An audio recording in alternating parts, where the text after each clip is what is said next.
welcome to the Athletic Center at IPFW. This is Channel 23, your information station for IPFW Sports on cable, Channel 23. I'm Mike Neely along with Bob Kramer. Tonight's Indiana Tech crosstown rival takes on Bob IPFW. Bloom, and Eric Harmon. And tonight for IPFW, number 4, Lawrence Jordan will be starting at guard at 5'8". He's a junior from Muncie. Steve Bard, number 23, at 5'11", 165 from Flint, Michigan. He's a senior. Number 24, Greg Davis, will start at forward at 6'6". He's a junior from Baton Rouge. Bruce Rowland, number 25, will start at forward, 185 pounds, 6'2", senior from New Albany, Indiana. And John Bowe, number 44, will start for Indiana Purdue from Freeland, Michigan. He's 6'4" and 220. Indiana Tech in the orange and black. IPFW in the blue and the white. And looks like an excellent matchup tonight, Bob. Close deal there. Yeah, it's going to be a crosstown matchup between IPFW and Indiana Tech. IPFW's won the last 2 battles, both won here and at their place. Number 22, Richard Rutland, the leading scorer for Indiana Tech. Shot is missed.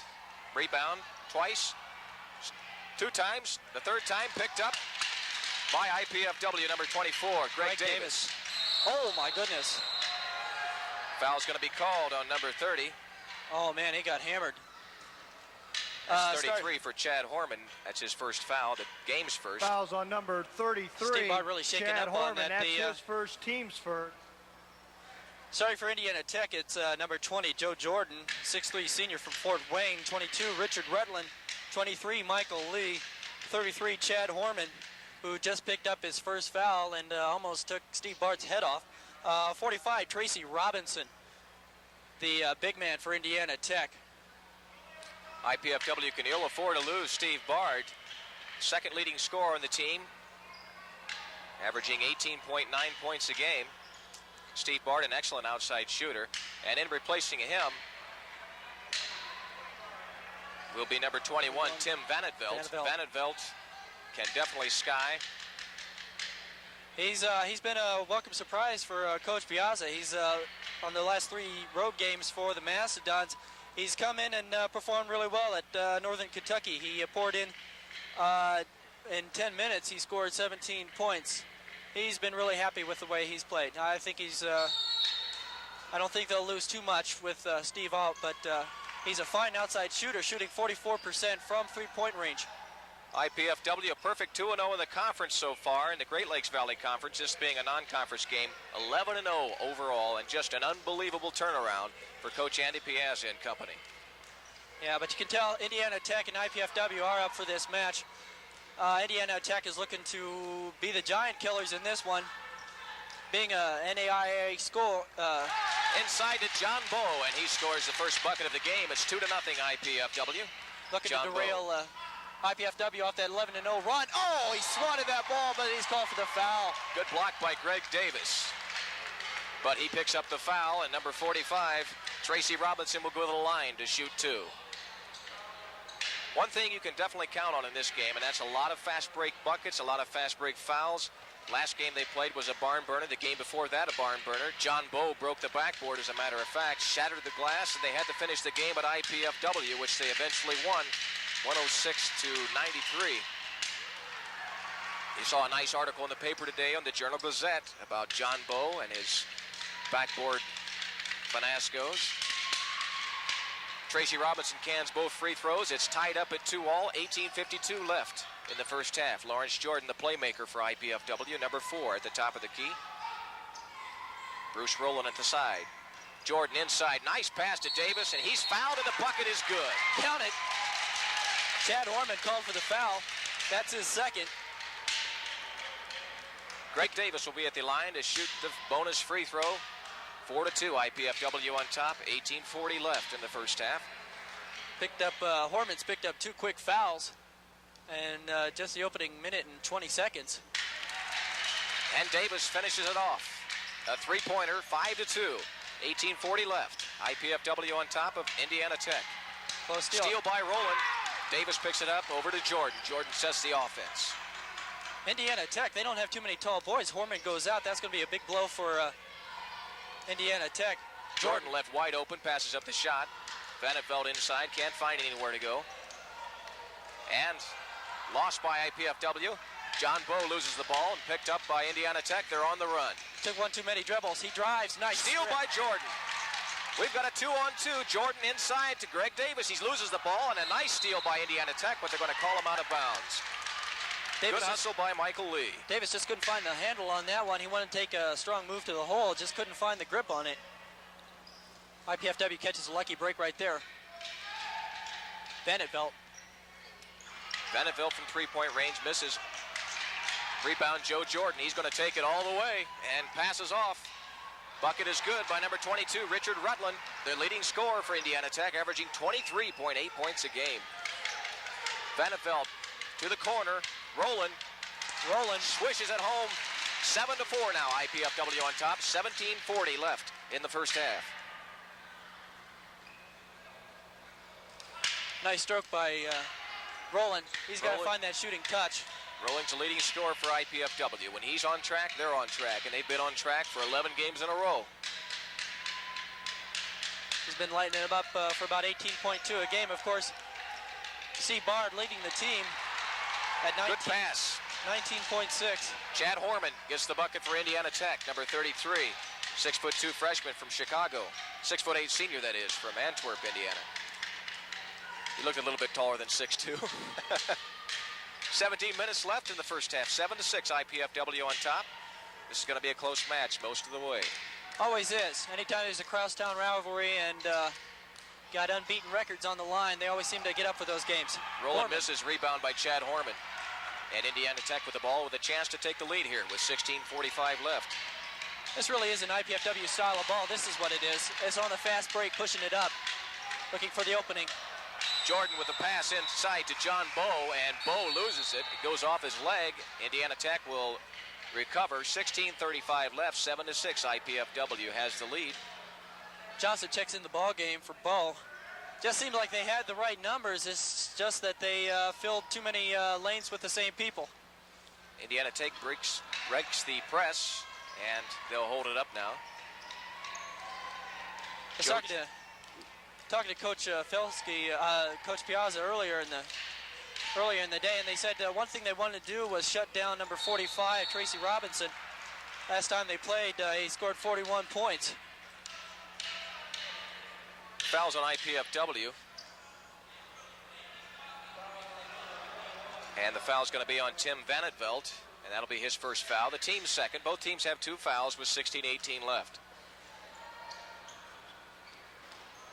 Normally these two teams meet. It's a very high-scoring affair, and tonight should be no exception. Both teams like to push it up. They're very offensive-oriented, and they're usually typified by very physical games as well. IPFW coming off a tremendous road swing where they have won 3 games in a row right at the last minute. One major victory against Ashland College, picked to win the Great Lakes Valley Conference. Double overtime. And they beat them at home. Bucket by Chad Horman. And he gets untracked. 8-7 now, Indiana Tech on top. IPFW on the drive. Nice shot by Horman. Greg Davis once more, and couldn't get this one to fall. Almost a 3-point play there, but he's going to go to the line for 2 shots. And the foul's going to be called on Michael Lee. That was a nice entry pass. Yeah, it's always tough to win those games on the road, especially going into Ashland, Northern Kentucky. If you can come away with victories there, you know you're doing something. Well, nobody could have expected 11-0 record for IPFW at this time of the season, but they have done it, and they've got a lot to be proud of. Big season still ahead, though, at the Great Lakes Valley Conference, only 2 games deep. But with the way they've started, the confidence is sky high. IPFW takes the lead on both free throws by Davis, 9-8. 15:30 left in the first half. Richard Rutland takes the shot and cans in a 3-pointer for Rutland, and it's 11-9 now. Indiana Tech on top, 15 left. Jordan drives inside, pass to Davis, he loses it, picked up by Indiana Tech, they're on the run. 4-on-2, And Rutland once more with the left hand. He gets it to fall. IPFW needs to regroup a little bit. They've let in some fairly easy shots within about 10 feet. Rutland's got 6 points out of the 13 for Indiana Tech. 14:50 left. 13-9, Indiana Tech. Inside to Vanderveld. He's fouled by Richard Rutland. Tough physical call. You got to expect that when these two match up. IPFW really needs to settle down, really. They're not used to going to the half-court offense, but it doesn't seem like they're just trying to force the break. Indiana Tech sagging in, knowing that they're going to try and penetrate. They're just waiting on them. And of course, if they keep shooting three-point plays, well, I thought they played good defense on that. It's just a tough shot. First free throw by Vanderveld is good. 14:46 left. It's 13-10. Now make it 13-11. Vanderveld makes good on both. And we have a substitution. Steve Bard will get back in. He's apparently okay after colliding with an Indiana Tech player and going down hard to the floor. It's amazing what major surgery can do for you in a couple of minutes. I'm surprised his head's still attached after that one. Good Lord. That looked like the Road Warriors. Jordan with a dangerous pass to Rutland. Rutland holds it up. Rutland from three-point. They can't leave him open from there because he's going to can it like that every time. NBN, nothing but nylon. 16-11. Indiana Tech on top. 14:28 left. Rutland with a rainbow from long range. Push off. They're going to call him for that. Fouls on Leonard Fox for IPFW for pushing off. Good call, Mr. Kramer. Well, anytime you got to make it a little less obvious than that. I know he was trying, but... See the score there on the screen. Michael Lee inbounding the ball, number 23. Got to be a little more subtle about that, you know. Of course, he's sort of helped by jumping back about 3 feet. I don't think he can really push anybody out there about 4 or 5 feet back there.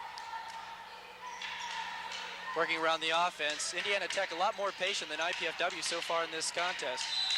Pass is knocked out of bounds. It'll be Indiana Tech's ball with 25 seconds on the shot clock. 14:03 left. I don't think the shot clock's going to play too much of a part in this game here tonight. But it's going to be window dressing. It's just there just because it has to be there. These teams really do not like to wait. They're fast break. They're offensive oriented. Well, Indiana Tech being very patient so far right now, and they get it inside right where they wanted to get it. Robinson. And a great move inside, a strong one by number 45, Tracy Robinson.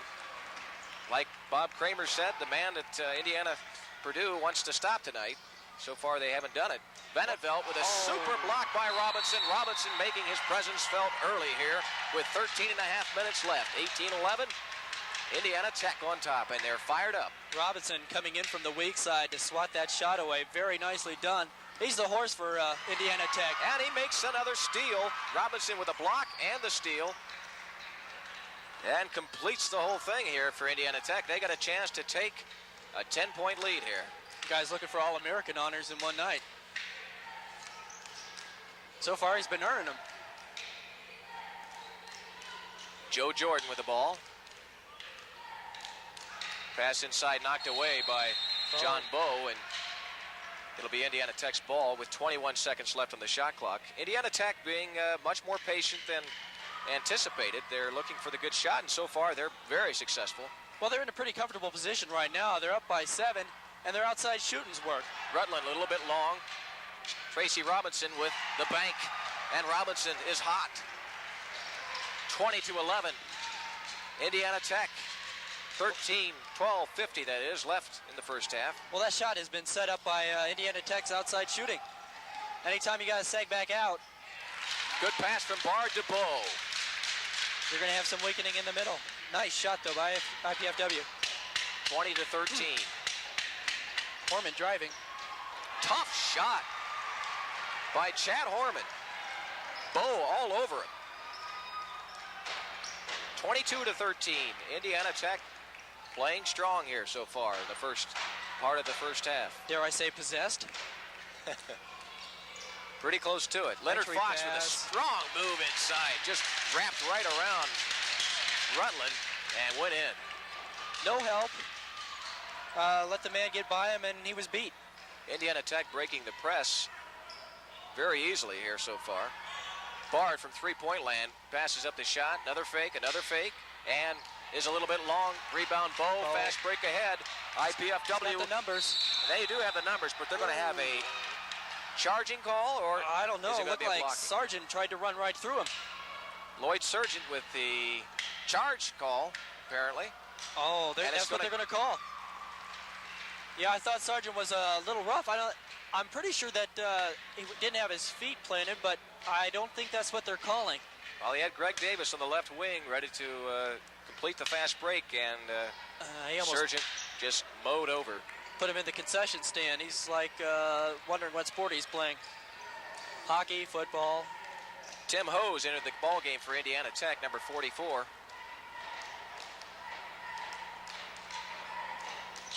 Joe Jordan, the playmaker here so far for Indiana Tech. IPFW is working that matchup Great zone. pass inside again. Jordan and Robinson both have hooked up a number of times here so far in the first half, and Robinson looks like he's a little hurt, and they can ill afford that. I don't know if he twisted his ankle, or it looks like it may just be a cramp in his right calf.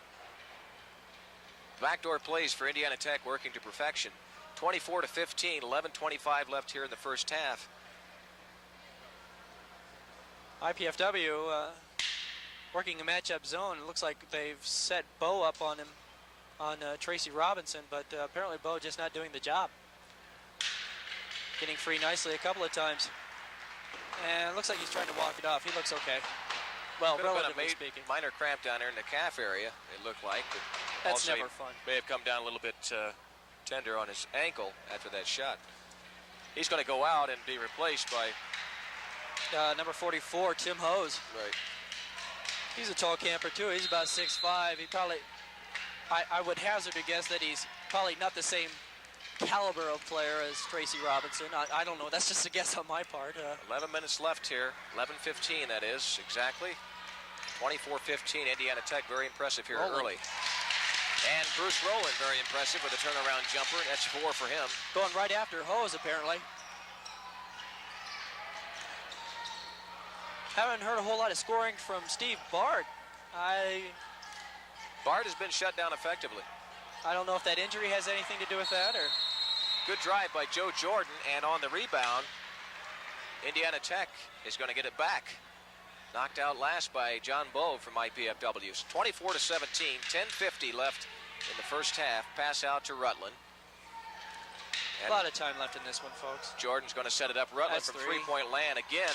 They left him wide open, and he's going to can that every time. 27-17.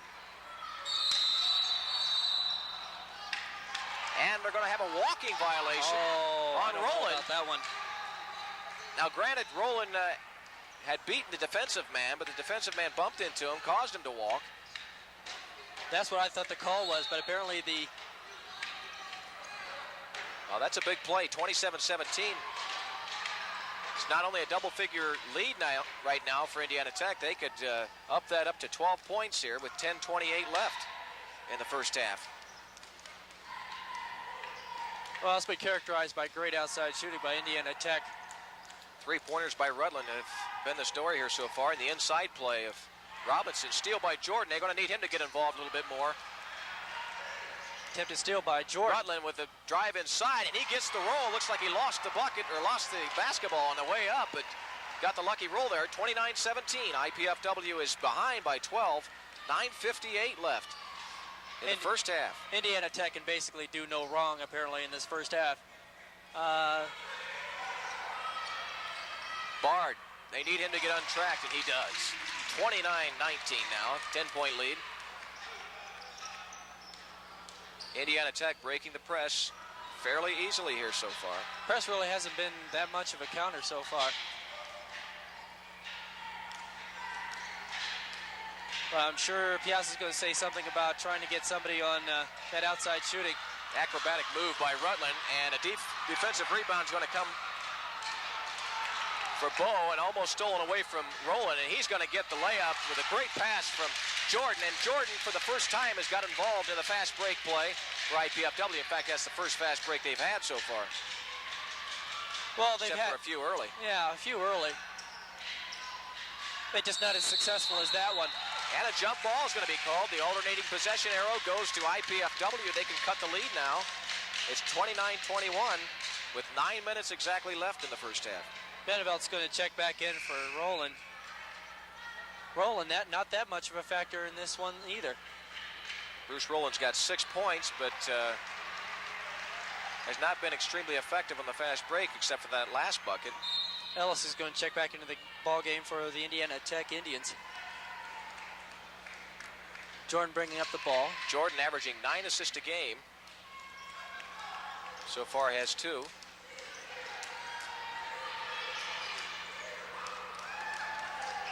Jordan, the penetration, the showboat move. Unbelievable shot nice by shot. Steve Bard. Pushes it up in the midst of 2 defenders, both taller than he is. And now the crowd gets back into it. 29-23. Robinson back outside of Jordan for Indiana Tech. They'll look to Tracy Robinson or probably Rutland for the 3. Again, that guy's been on fire.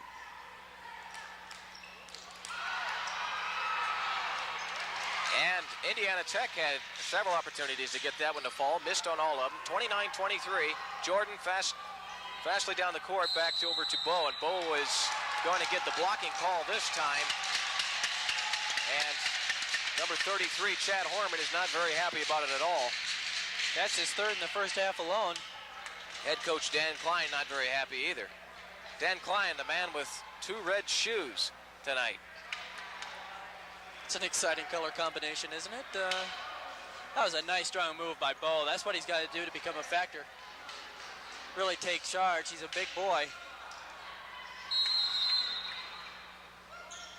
Darnell Hollins is the assistant coach for Indiana Tech. Dan Klein's the head coach. I had them mixed around here. But I still like those red shoes. That's a fashion statement. Yeah, Darnell Hollins is the man with the red shoes. My apologies. Jordan. Oh, I'm telling you, if you could be seen outside your own home in those things, I tell you, that is one confident man.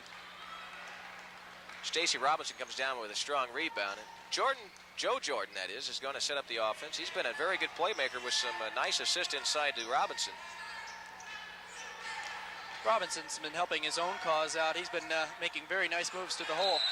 Pass to Robinson again. A foul on the rebound is going to be called on number 44 for Indiana Tech. That's Hose again. It's Tim Hose, and that's his 3rd foul, actually. Third? I just checked into the ball game. That's his first foul. It's his 2nd. Don't argue with me. 6 fouls now on Indiana Tech. 1 more, and IPFW will be in the bonus situation. They've only got 3 fouls called against them. 29-23. Indiana Tech on top. 7 minutes and 20 seconds left here in the first half. I want to remind everybody an errant pass from Vandenveld to Dan McClellan, and actually it wasn't that bad a pass. McClellan just wasn't expecting it. I think it got deflected, though. You're watching another sports exclusive here on Channel 23. Jordan pass to Rutland. Rutland misses. He's short. Rebound, Rowland. Rowland gets fouled again by Hose. And Hose has got 2 on him quickly. Well, that'll stop the fast break.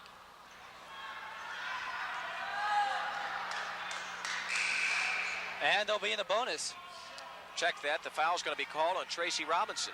So Robinson's got his first foul, and the bonus situation will come into play now. Bruce Rowland going to the line to try to convert on 2 free throws. He'll get 1 plus the bonus. 7:06 left, 29-23. IPFW needs to make these free throws. I'll be frank, I didn't see that. Well, I don't know if Robinson was even near the play, to tell you the truth. I don't know. I thought he was getting a quick bite outside or something. Bruce Rowland, as you see there, a good look at him. 6'2" senior guard from New Albany. Cans both of them. And Rowland has had a spectacular career here so far, the senior. He's going to try to really pick it off with an unbelievable season so far this year. Joe Jordan here with the ball at the top of the key. Jordan has been a real good playmaker here so far for Indiana Tech. And pass inside just like that every time to Robinson. The backdoor plays are just killing IPFW right now, 31-25. You see, he's getting behind the defense, and they're just not very aware of what's going on behind him. Robinson making excellent moves to get himself free. Steal by Jordan. And yes, it is a steal. Jordan with the ball. They're going to have a 2-on-3, 2-on-1 now. And Robinson again with a bucket. A foul is called. It's 31-25. The bucket is good, and Robinson will go to the line to shoot an extra shot. 6:22 left. Robinson now has 11 points. Foul on McClellan. Robinson, just a nice shot. Worked himself free, filled the lane. He's playing a very solid, very basic game. And doing it very well. IPFW fans very quiet at this juncture. 34-25. Now that, gee, I wonder why. 9. And it's 6 minutes and 15 seconds left here in the first half. IPFW being stunned right now, undefeated against 8-2 Indiana Tech. Not a bad team in their own right. Nice move by Vanderbilt. Got nailed underneath, almost undercut, and still gets it to fall. No foul called. 34-27, 6 minutes left. Michael Lee being pressured by Jordan and Rowland. He gets it away over to Joe Jordan. And Jordan says, slow down, baby. Yeah, this is playing into Indiana Tech's hands. Well, I can tell you one thing. Joe Jordan is a real playmaker and a leader on this team. You can just tell by the way he's directing everybody around the court, setting up the plays and getting the passes inside. He is an excellent playmaker. Well, he's in charge. He's the person that has to be in control out there. Things get out of whack, he's the boy to turn to. He'll make his own move with 6 seconds left on the shot clock, throws up a prayer. It's not answered. Rowland can't handle the pass from Jordan. It's going to be out of bounds on Indiana Tech, but IPFW forcing it a little bit. Now, they really didn't have the percentages in their favor. They were 2-on-2, and both defensive players had good positions. So. Yeah, but he had a trailer coming down the weak side. I don't know. I thought it's hard to say Jordan getting too cute, but sometimes he just gets into that trap. Just tries to do too much. Another foul on Tim Hose, and that'll be his third within a span of about 5 minutes. That guy's a goon. Of course, Vanderbilt doing a nice acting job. I don't know. I'd give him an ace award. I'll give him a gold trophy for that. 41, Tim Vanderbilt. But he fell down so nicely. I guess that's the point there. Vanderbilt's only a freshman, so he's got a bright future ahead of him. Oh, yeah. Here at Indiana, Purdue, Fort Wayne. Flint, Michigan is his hometown. He went to Powers High School. 5 minutes and 7 seconds left. Vanderbilt makes good on the first one, 34-28 now. Indiana Tech on top. Nothing to panic about yet. Oh, they're only 6 down. Oh, it's a long way to go. But they really haven't done anything to get themselves into the ball game. Vanderbilt makes good on the second one, 34-29 now. 5-point lead for Indiana Tech. 5 minutes left in the first half. Rutland, who was extremely hot early, has settled down a little bit as far as scoring. But Robinson has taken over that load. Michael Lee at the top of the key, over to Rutland. It's because his outside shooting is set up Robinson nicely. Robinson again, short. Rebound. IPFW, number 33, Dan McClellan with a strong rebound. That's a nice Jordan's board. going to push it up quickly. Great pass inside to Vanderbilt. Oh, he got hammered, but no call. By Robinson. Indiana Tech with the ball and a 5-point lead. Shot is good by number 24, Eric Ellis. And Ellis gets on the scoreboard, 36-29, 7-point lead for Indiana Tech. Their biggest lead was 12 points at the midway point. I'll say it again, outside shooting sets up inside moves. Robinson has got open quite a few times on the outside shooting. McClellan, that's his range. Dan McClellan with the buckets, 36-31, now a 5-point lead again for Indiana Tech. 3:55 left in the first half. Both him and Bo can hit that shot. That's well within their range. IPFW in the zone defense. 1-2-2. I don't know if this is a matchup. It looks like a box, and looks like they're trying to match up McClellan with Robinson, but I can't tell yet.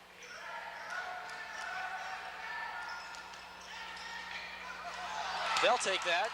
I don't know. I thought that was a foul on IPFW. Roland, a little shake and bake Jordan. maneuver. And Jordan's going to take it inside again to Roland, and Roland gets fouled.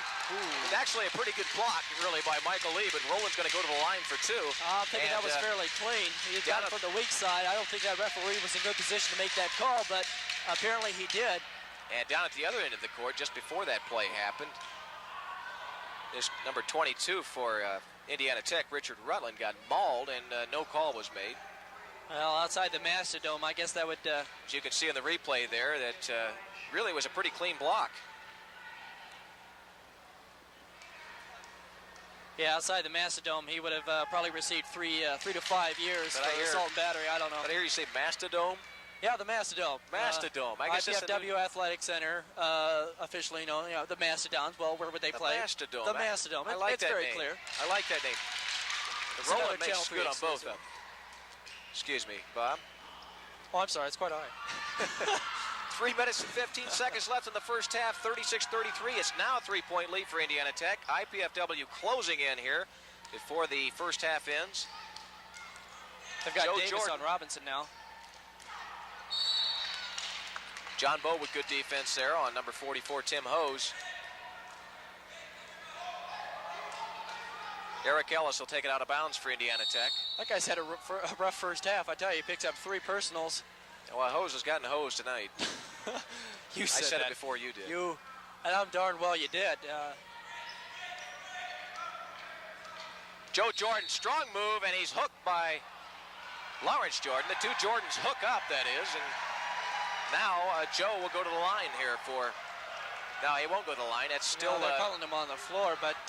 only 5 fouls in IPFW. So. I thought he wrapped his arm around Jordan, trying to take advantage of the height differential. The Jordans are at the top of the key. Jordan again. Into the tall timber. Move by Jordan, Joe Jordan, that is, and he's fouled by number 44, John Bowe, and he'll go to the line for 2 shots.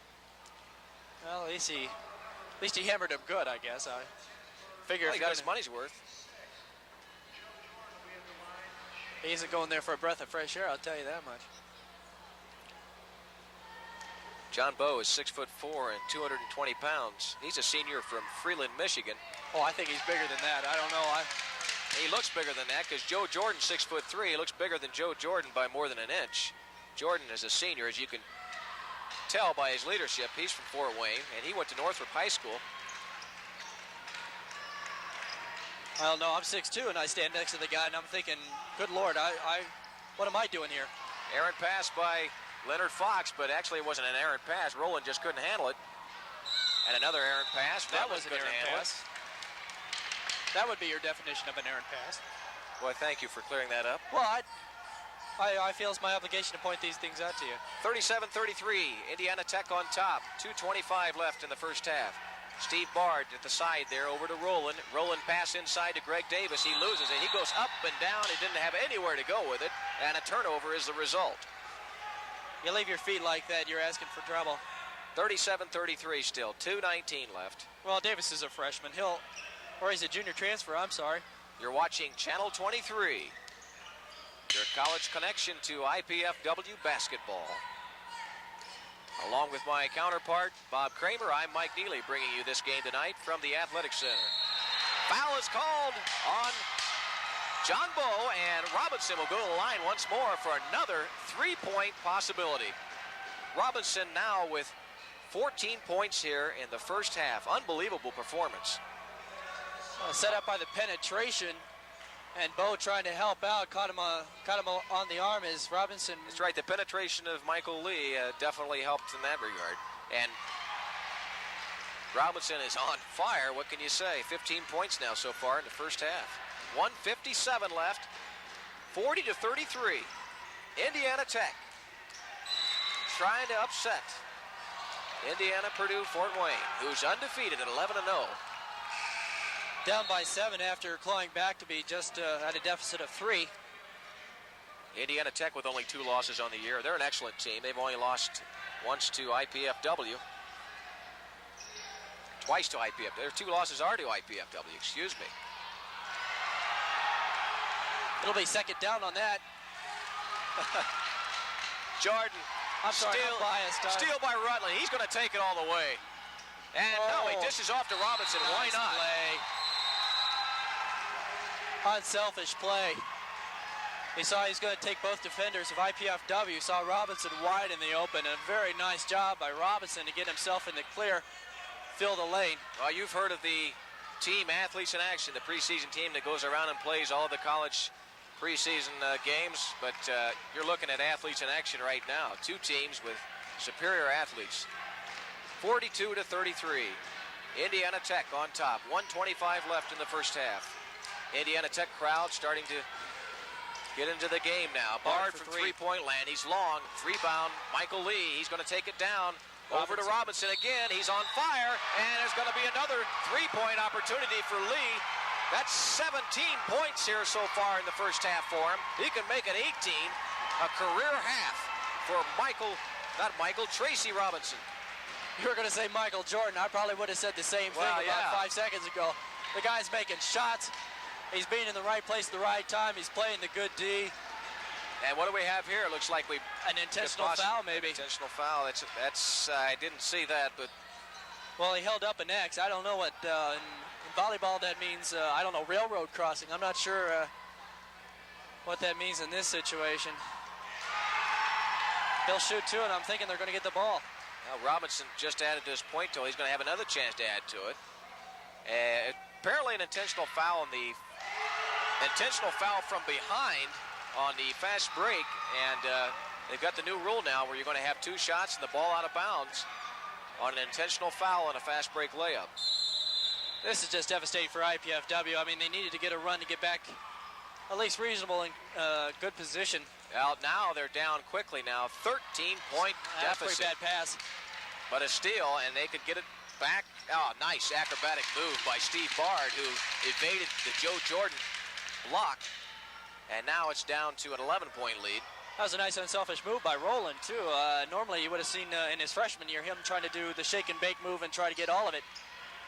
Eric Ellis, soft jumper, 48-35. Indiana Tech thinking upset. 41 seconds left in the first half. Thinking, smelling, eating, driving, drinking. Both teams in the bonus situation. Worlds of upset here. Joe Jordan, and IPFW looks asleep right now. That's definitely one man they need to get involved in the offense, and that's Lawrence Jordan, who needs to start finding ways to find the people underneath. 18 seconds, I think just IPFW shell-shocked. They've owned this team for the past 2 games. And so far, that's what's happening to them. The pass goes off of Bruce Rowland, and he's fumbled a few passes. IPFW out of sync right now with their game, and it's showing 48-35, 13-point deficit. 12 seconds left in the ball, in the first half, that is. Joe Jordan's going to push it up quickly with 10 seconds left in the first half. He'll take that shot. Eric Ellis, he's going to take the shot. He has short, and rebound's going to go to IPFW. No. Time runs out. Time runs out here in the first half. No seconds left, 48-35. And what a show by Indiana Tech here in the first half, and especially Tracy Robinson with 19 points. Unbelievable. The IPFW, the fans, if you could hear their silence, it would be deafening right about now. Indiana Tech happy with just about everything that's happened here. I mean, they're up by 13. They're here at the Mastodon, playing away from their home court, such as it is. 48-35. They're happy people. IPFW, their fans, they're looking at each other, wondering what the heck has happened. They've been ambushed here in their own place. There's not a whole lot you can say about that. Well, Indiana Tech had Richard Rutland with 13 points, and the 1-2 combination of Robinson and Rutland. Rutland had 13, Robinson had 19. Just an unbelievable performance by both men. And, boy, they just spelled disaster here tonight so far in the first half. And especially the backdoor plays that have just devastated IPFW. Robinson getting open, Jordan with the passes inside. That's Joe Jordan, not Lawrence Jordan. Lawrence Jordan has yet to get involved in the offense as far as his assist output for IPFW. He's been shut down effectively. And really, basically, the whole game plan of IPFW has been shut down by Indiana Tech, who's come here tonight thinking they're ready to win. play. It's hard to say that Lawrence Jordan hasn't been involved in the offense. He just hasn't been effective. He's tried penetrating moves. He's made some errant passes. He's made a couple of unwise passes. And I think that's hurt IPFW. Of course, you can also talk about IPFW not being able to hold on to the ball, losing it on bad possessions. But you also have to give a lot of credit to Indiana Tech. All cylinders are clicking for the Indians, and basically they haven't done really any glaring mistakes. They've played almost a perfect half of basketball. Okay, folks, that's the end of the first half. 48-35 was a score for Indiana Tech ahead, and we're going to go to the studio for a timeout segment with Andy Piazza and Dan Gebhardt.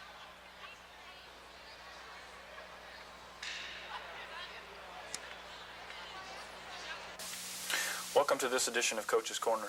I'm Dan Gebhardt, the Assistant Athletic Director here at IPFW, and with us today is the very successful men's basketball coach from IPFW, Andy Piazza. Andy, welcome to the program. Why don't you start out by telling us a little bit about your team, some of the goals you set early, and obviously, first of all, I should congratulate you. You're 11-0 at this point, off to a tremendous start. Talk to us a little bit about your team. Well, early in the year, we talked to the media about the fact that our goal this year, team-wise, is to get in the NCAA tournament. To accomplish that goal, number one, you either have to win our conference, which has an automatic bid, or at least get 21, 22, 23 wins and be in the top 2 or 3 in our conference, because our conference is so well thought of on the national level. Last year, 3 teams were able to get in the national tournament from our conference, but there's only 32 teams in Division II that get in. So we felt this year that we had to get at least win the conference or come in second and win 22 or 23 games, because of the fact that in our region they've added 4 more schools to our region, the 4 from Michigan, the Lower Peninsula of Michigan, which makes it even tougher to get in this year. But with an 11-0 start, obviously you can't ask for a better start than that. But more importantly, the 2-0 conference start on the road. We were at Ashland on Thursday and at Northern Kentucky on Saturday. And those are probably two of the top 4 as far as the toughest places to play in our conference. Obviously, Kentucky Wesleyan being another one, and Lewis University in Chicago being another one. But after the way our kids played Thursday, we were at Ashland. They were holding teams to 64 points per game. They're one of the best defensive teams in the nation. They're ranked in the top 5 in team average right now.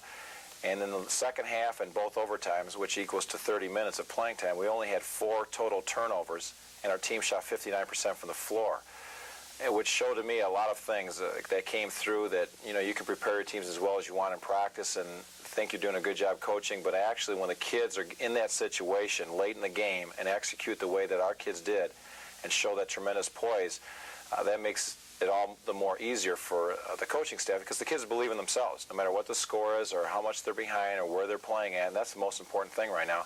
And it's our 3 seniors that are giving us all the leadership: John Bull, Steve Bard, and Bruce Rowland, along with our junior point guard, Lawrence Jordan, who's just been playing fantastic last 2 weeks.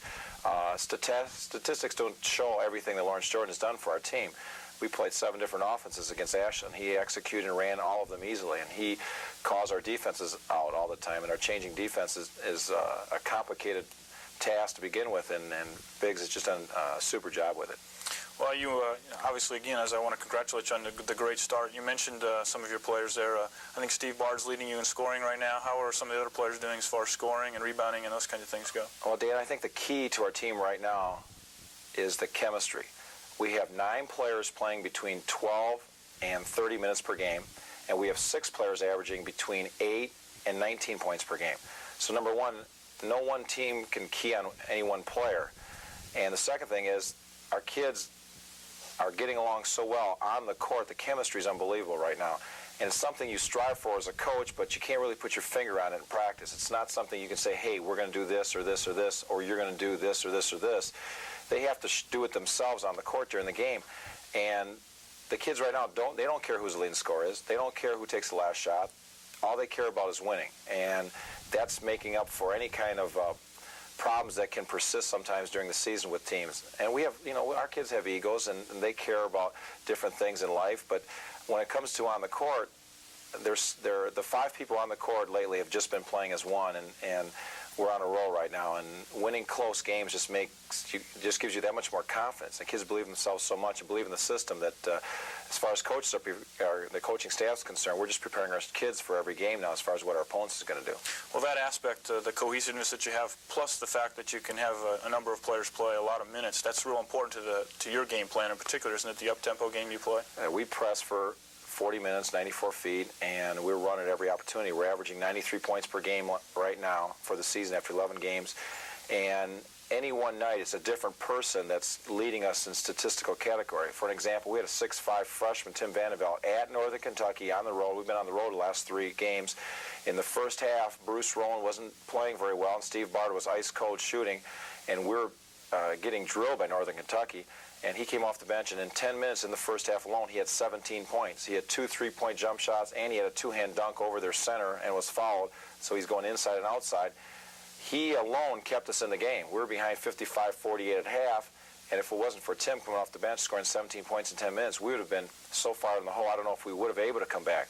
So it's the contributions that everybody's giving. So any given night, we don't know who it's going to be. But again, we're not concerned who it's going to be, and the kids aren't concerned which one's going to contribute the most, because all they care about is one thing: winning and getting the NCAA tournament.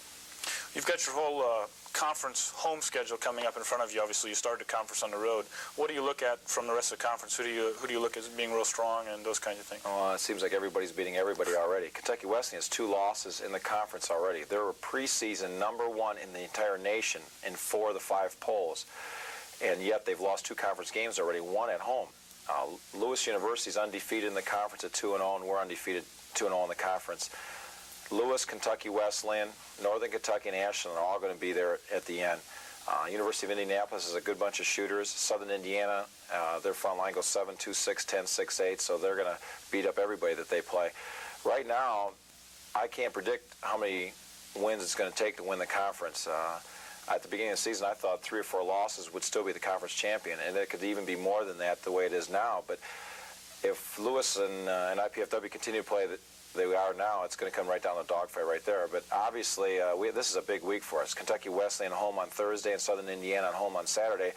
We have 2 big conference games coming up. They're all big now. I mean, St. Joe only lost to Kentucky Wesleyan 71-70 last week, and St. Joe was picked 9th in the conference. So the key is going to be for 40 minutes every night, who's going to be playing mentally tough the entire 40 minutes. That's what's going to come down to. And I know the team from Lewis is very talented, and their kids always play hard against us, and Wesleyan will always be tough. And it doesn't matter where we play. We can go over to St. Joe, and if we don't come ready to play, they could be as down as they want conference-wise in the loss column, but those really stick it to us. Well, I don't think people realize, particularly our viewers, the quality of basketball that's played at the Division II level, and in our conference in particular. I know that some notoriety over the Christmas holidays where Cal Riverside beat Iowa, I believe, and Alaska Anchorage beat Michigan, 2 of the top Division I teams in the country. You mentioned the realignment in regards to the tournament bid. Who are we looking at to compete with? Obviously, the 9 teams in our conference. Who else is have an opportunity to be selected for? Right now, University of Southern Illinois at Edwardsville only has 2 losses. Quincy College in Quincy, Illinois has 1 loss. Ferris State in Michigan has 4 losses right now. Grand Valley State University in Michigan, who we played earlier in the year, only has 3 losses. Wayne State University and Oakland University. Those are the 4 they're adding to it. Kentucky State has 8 losses already, so they're out of the picture, really. But Quincy, Illinois, Edwardsville, and Ferris State are teams that have been in the tournament, NCAA tournament, and Ferris State last year only lost at Alaska Anchorage in the quarterfinals, so they have a very fine team back. And alluding to the fact, Division II notoriety, Cal Riverside beat Iowa, and Kentucky Wesleyan in our conference, who has 3 losses right now, beat Cal Riverside at Cal Riverside. That just shows you the strength of our conference. The Division II and Division I, though, the difference is financially, #1, recruiting, the number of assistant coaches, and obviously you're allowed more full rides at Division I level. But the fine line is Division I usually has 1 or 2 big kids that are very talented, and Division II does not necessarily get the very talented big kid. And that's about the only difference. The guard play, perimeter play, the small forward, they're all about the same. We have kids that can play at Division I level. We have to recruit Division I players just to compete in our league and hopefully luck out on them. Fortunately, John Felski, our assistant's done a tremendous job the last 2 years. We brought in 2 great recruiting classes. That's what's making up for it. I mean, let's face it, you can coach as well as you're capable of, but talent wins the games. And we have enough talent right now to compete. And Division II level, everybody gets talented players now. And just because we don't get the TV notoriety maybe or the media notoriety doesn't mean that the quality of basketball is any different. But the media has been doing a tremendous job with our program lately, all around the state and in the Midwest as well. You came to IPFW from Delta Junior College in Michigan, and before that you were at the high school level, I believe. And oftentimes people talk about our program as being difficult. The university has kind of it's not well known, those kinds of things. Have you found that to be a problem in your recruiting? I know that you do a lot of recruiting in the Michigan area because that's where your contacts are. Are the kids aware of our program, or are they starting to become aware of our program? It's difficult, but I think the key is you have to educate those people. Number one, we're a regional campus. We're an urban campus. We're a commuter campus. We know those things, but the conference itself has such notoriety, and all it is educating people and letting the media know. It's promoting your program. We have a promotions director now and a new SID, and that's the key right there. Obviously, winning takes care of it, but the Detroit Free Press is #7 newspaper in the nation. Last Monday, they had an article about our program here. Obviously, the Michigan Ties help. Indianapolis Star is going to have an article in Wednesday's paper about our program. We're the feature college special.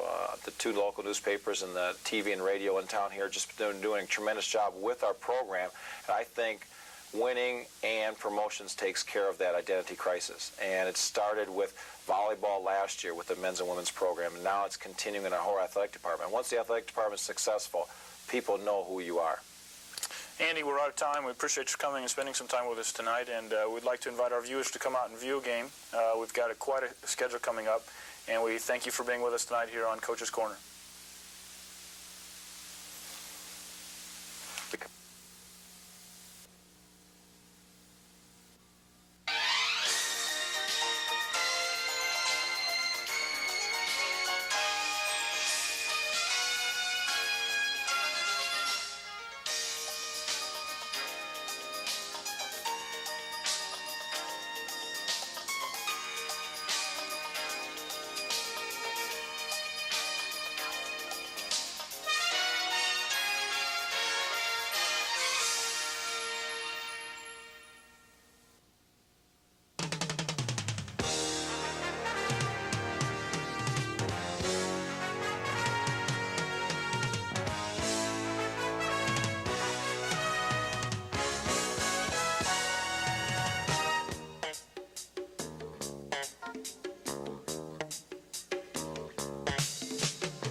IPFW Basketball, Channel 23, your information station for IPFW basketball and volleyball and just about anything else in IPFW sports. You name it, we got it. All right. We've got some halftime stats for you tonight here so far, and Bob Kramer will run down the leading scorers, rebounders, etc. Well, thank you, Mike. Of course, the score 48-35 for IPFW. Indiana Tech shooting 19 for 32 for 59%. IPFW shooting 12 for 20 for 60%. The big telling statistic right here, 3-point field goals, 3 for 3 for 100%. IPFW 1 for nothing. Free throws 7 for 8 for 88%, and IPFW staying in the game with free throw shooting 11 for 11. Looking through this, another telling statistic, Indiana Tech has 5 turnovers. IPFW has 15. High scores for Indiana Tech, 22 points for Robinson in the first half. Rowland leading IPFW with 10.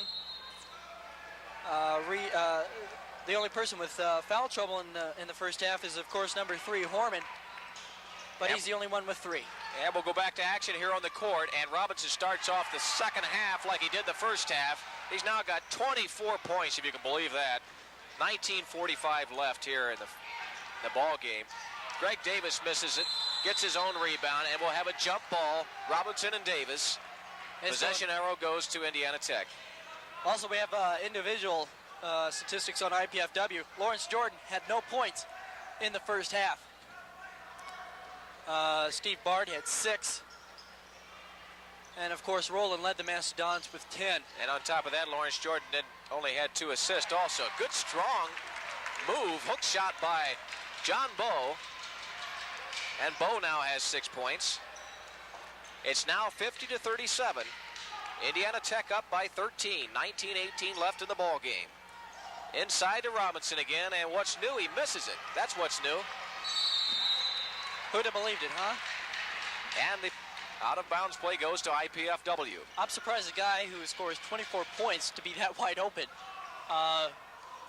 Major breakdown in defense on IPFW. Well, it happened in the first half when Rutland got open several times on 3-point shots, and they left him wide open, and he canned every one of them. Bowe, the strong Unbelievable slam there by John Bowe, and he can do that when he's free. 50-39 now. Is down to an 11-point lead. Indiana Tech on top, 18:45 left. Cleared himself nicely with his off arm.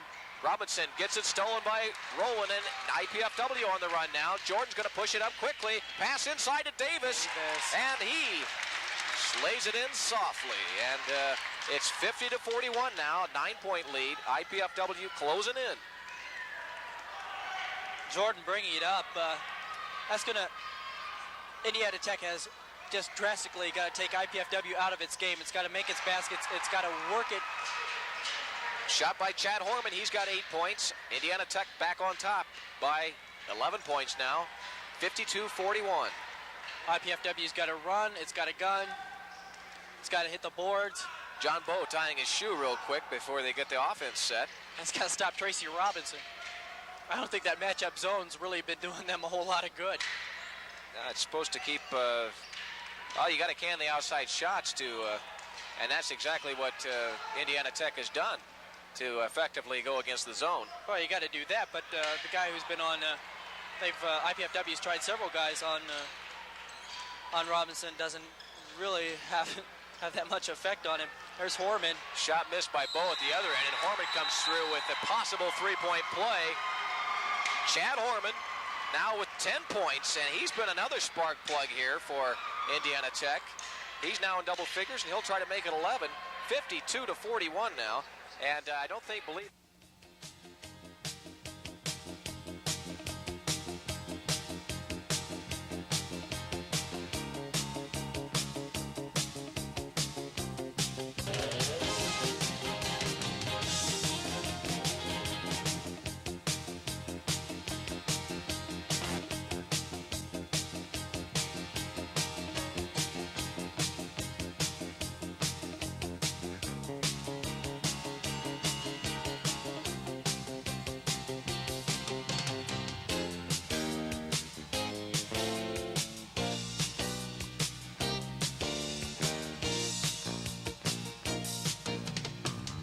And the out-of-bounds play goes to IPFW. I'm surprised a guy who scores 24 points to be that wide open.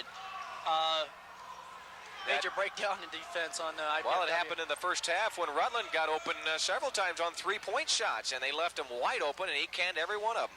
Bowe, the strong Unbelievable slam there by John Bowe, and he can do that when he's free. 50-39 now. Is down to an 11-point lead. Indiana Tech on top, 18:45 left. Cleared himself nicely with his off arm.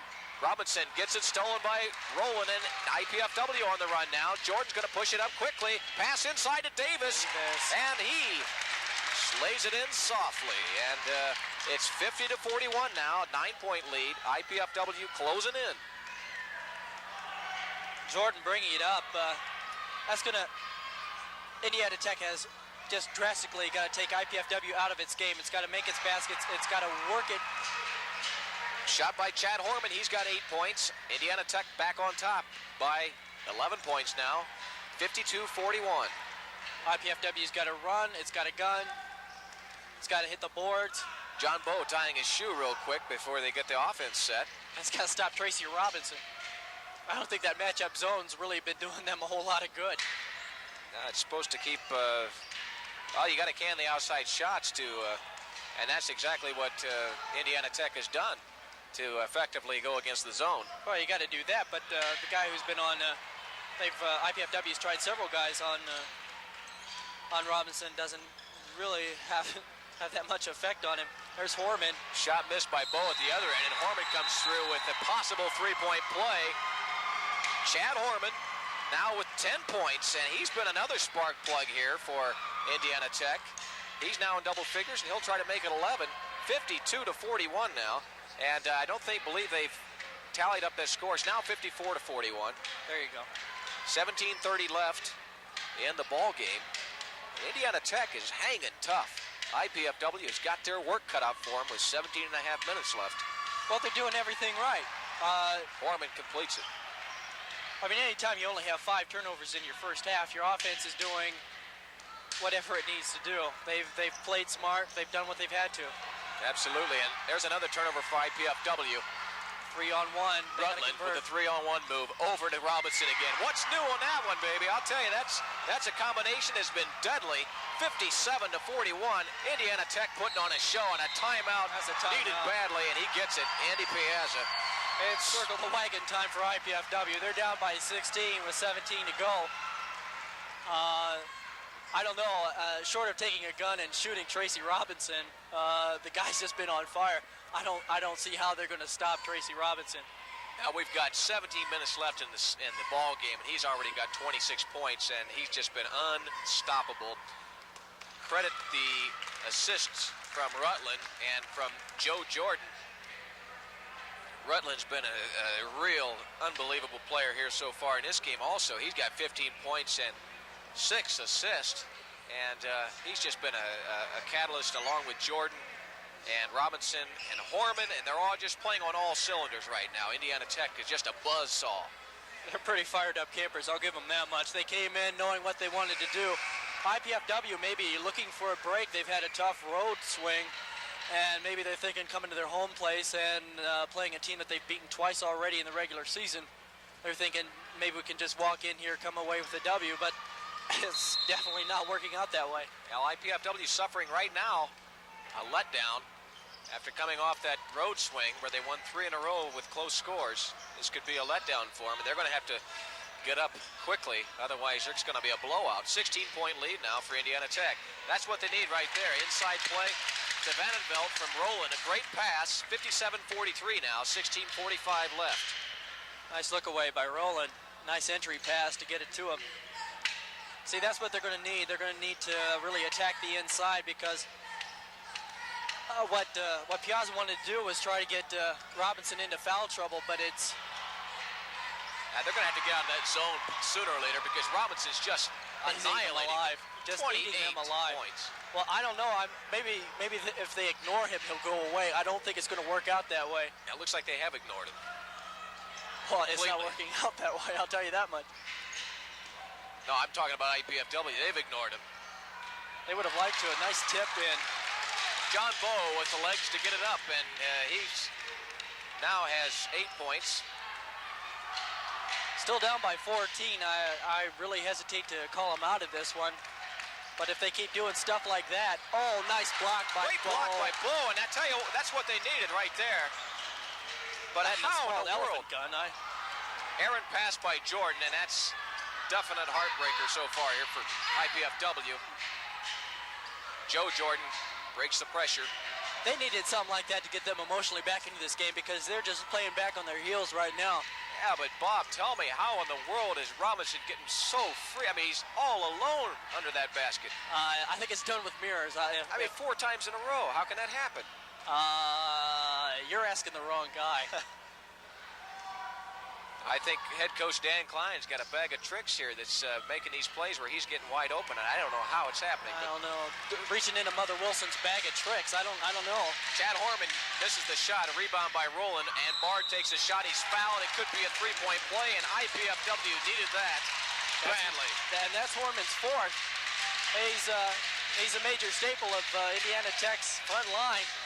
he goes, and they'll go to my man, my candidate for All-American, Tim Hose. As you can see, the score 59-47, 14:59 left. It's still a lot of time. 12-point lead for Indiana Tech. I like Hose. He's the type of player that I used to be in high school. You know, you don't get a whole lot of playing. Come in, you do the best you can. Good shot at Steve Bard there, number 23.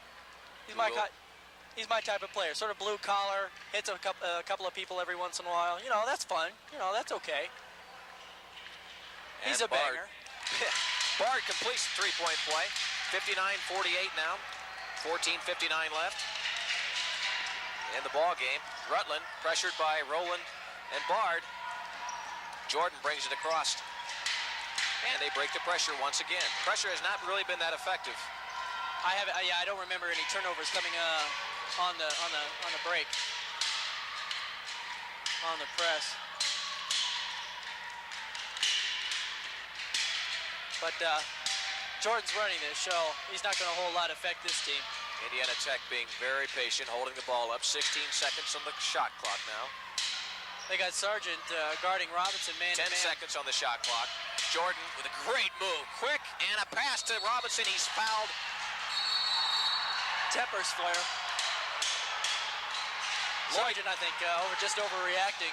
Well, it really wasn't that bad a foul. I mean, my goodness, I don't know who did the first shove there. It looked like number 44, Tim Hose, was trying to protect his star player Robinson, but I don't know. I think Lloyd just overreacted. He was thinking maybe a little retribution from the weak side by Hose, but I don't think any harm was made by that.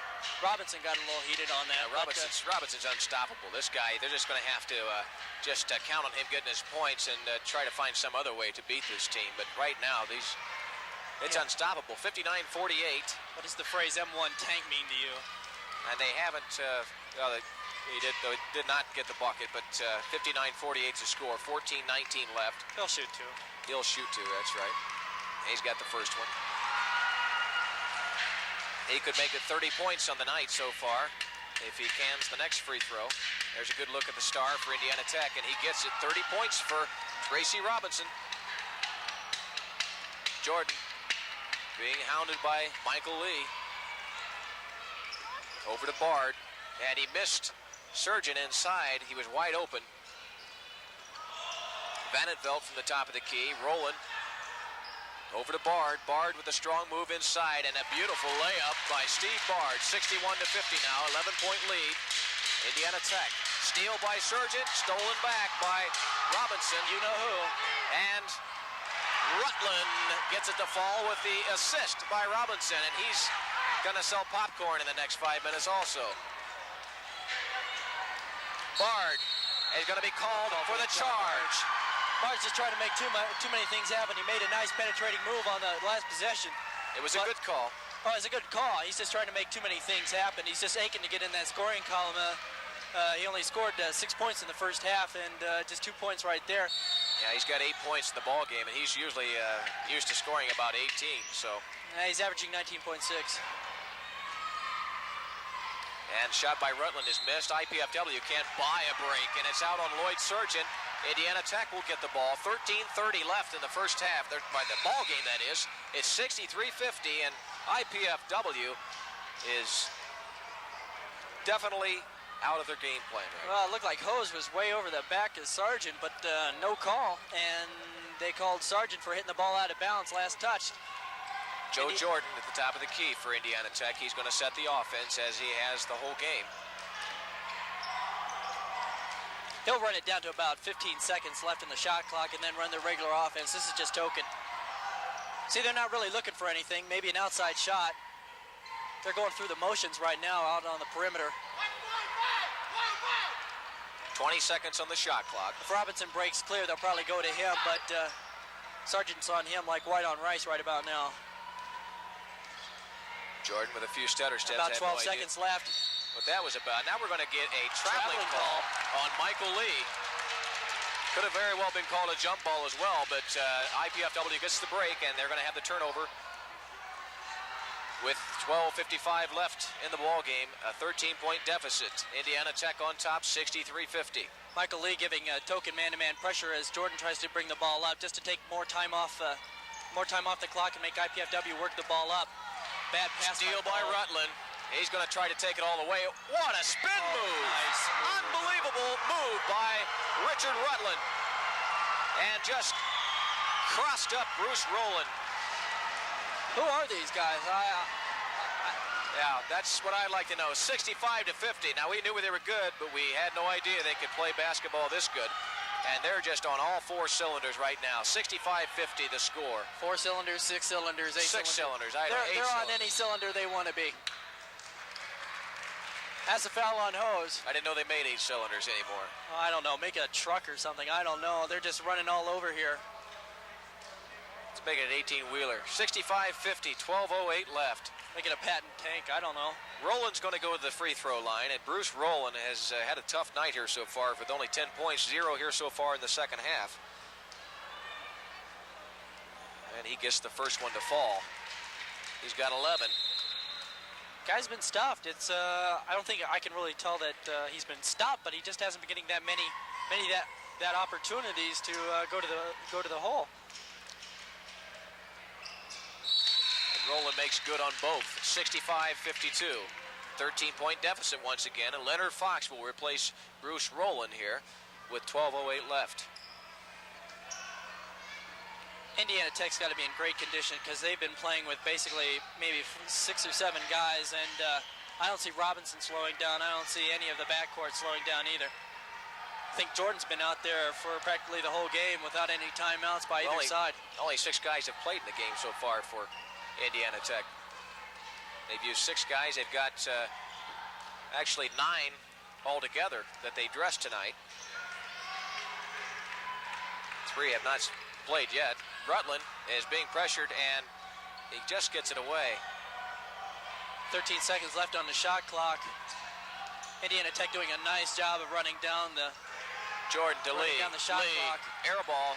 Rebound. Hose. Garbage bucket by Tim Hose. Not a garbage bucket. He had good position and got it to fall, but you can say it was garbage. He got a lucky break. That air ball by Lee. The guy's not known for being a tremendous scorer, but he got to get a cheap basket every once in a while. Heck. And that's Hose's first points. You take him where Steal you can by get Lee. Up ahead to Rutland.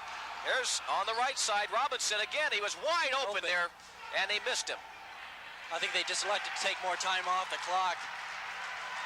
This is a critical time for IPFW. If they're going to make a run down by 15, a good time would be now so that they can at least make some impact. Robinson, 32 points now for Tracy Robinson. And Indiana Tech's crowd on the right side of the stadium is going crazy. 10:40 left. 69-52. Indiana Tech has maintained that wide lead. I tell you, they should. Tracy Robinson's middle name should be Money, because every time that guy shoots, it's in the bank. Good heavens, guys just lighten up the twine. Oh, he's got a soft touch. He's an excellent player, and they knew he was going to be a key factor here tonight. And the main thrust of their defense was to stop Tracy Robinson, and it's just been just the opposite. Tracy Robinson has dominated offensively in this game. Defensively, he's made a couple of nice plays, 4 shots. And at halftime, I believe he was in the concession stand there selling. I think so. I think he was doing it all. I think he's probably going to work on a few cars before he leaves tonight. Maybe do a little sweep up work. I don't know. Change the light bulbs in the scoreboard. Oh, there's 2 other players for Indiana Tech in double figures, and Chad Horman is one of them, along with Richard Rutland. But well, Horman really isn't that much of an impact player. I mean, he's a tall guy, and he's out there for Indiana Tech to rebound. But, he's not an impact. I mean, I can say, he scored 10 points, but, it's just been a 2-man show so far. He certainly alleviated some of the pressure, though, that they could have been putting on Robinson. What pressure is that? Apparently none so far. And a great block here for Indiana Tech. It goes off the foot of Van Velde, and IPFW is just absolutely stunned right now. Piazza is just livid. Livid would be a good term for that. Out of bounds again now to Indiana Tech, and they're going to keep moving down the court. I'd say he's beside himself, but he's flanked by his assistant coach. Michael Lee with a pass over to Tim Hose. Joe Jordan pressured by Fox and Jordan. No problem. Three-pointer by Rutland is short. Rowland with the rebound. That was pretty ill-advised. I mean, you're up by 17, 10 minutes to go. Take some air out of the ball. You don't need that. It just gives another possession to IPFW for Bard. Bard gets the three-point shot, 69-55 now. He's your long-distance bomber. He'll dial low for you. And for Bard, that's only his 5th point. 69-55 now. Or that make that his 7th point. I think he had more than that. Well, I'm looking at the he's got wrong one. 11. I think he's got 11 now. You're right. Bard. Now, finally, Bard gets the blocking call now. And he's going to go to the line for 2 shots unless it was before the shot. He beat Lee to the basket, and it probably could have gone either way, the way Indiana Tech's been playing. But Bard had him beat. Just bad luck, a ball doesn't drop. Steve Bard with 11 points. He'll go to the line here to shoot 2 and cut the lead now. 69-55, 14-point lead for Indiana Tech with 9 minutes and 32 seconds left in the ball game. I think 8 points is going to be a magic number for this deficit. If IPFW can cut that with about 3 minutes to go, I think they're still in this ball game. You know, Bob, I don't think a lot of people in Fort Wayne realize what a quality team, or how many quality college teams we do have in this city, because IPFW, we all know about them, but not many people know about Indiana Tech. This is a quality team. They're going to know about them after tonight, I'll tell you that much. They're knocking off a strong Division II ball club. That's right. That's 11-0. Right. Rutland, acrobatic move. Good pressure by Greg Davis and a rebound for IPFW. They're on the break, stolen and out of bounds to IPFW. Good defensive pressure by Joe Jordan. IPFW just can't quite get it together here. They're forcing passes and forcing the fast break also. 69-57. Well, that's kind of exciting because at least IPFW is trying to make something happen. Like most of the time, they're trying to force something to happen. It was a good pass. Now the transition baskets have been few and far between, and they're going to have to get shots like that to fall, but that was a tough shot by Greg Davis. Well, he's got 2 men on him. May have been better to pass it right back outside. Let's kick it back out to Jordan, Rowland, I'm sorry, get an outside shot. Oh, what a shot. He's out of bounds. Oh, he stepped on the out of bounds, but what a shot there by Rutland. Break for IPFW, 69-57, 8:49 left. That was a great baseline move. Just couldn't get the call from the... Indiana Tech having no problems with the press of IPFW. 69-57, 12-point lead. Bard from the top of the key. I'm sure Piazza would have liked to have that press at least a little more effective. Davis to Fox. Fox with a move inside, and he gets fouled by number 23. Yeah, he's fouled by Michael Lee. Yeah. Thought they might have called him for traveling. Check that. That foul's going to be on Rutland, and that's his 3rd foul. With 8 minutes left, it could be significant. Rutland goes out, and now he is replaced by Eric Ellis. Massive substitutions for IPFW. Coming in is Sergeant Vandervelt. Bo. Yeah, that is Vandervelt. I'm sorry. Vandervelt and Sargent. Rowland and Jordan still out there for the Mastodons. They got to make a move. I mean, they're down by 12. 8:25 left. They look frustrated.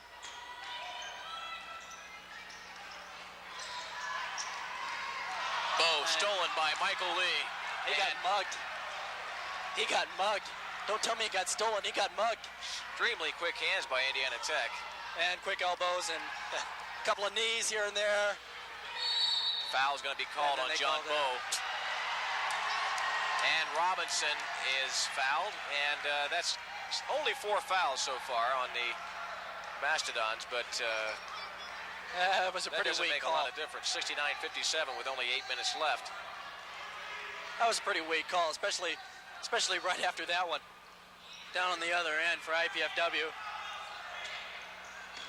Really can't complain about the officiating. It's been pretty fair.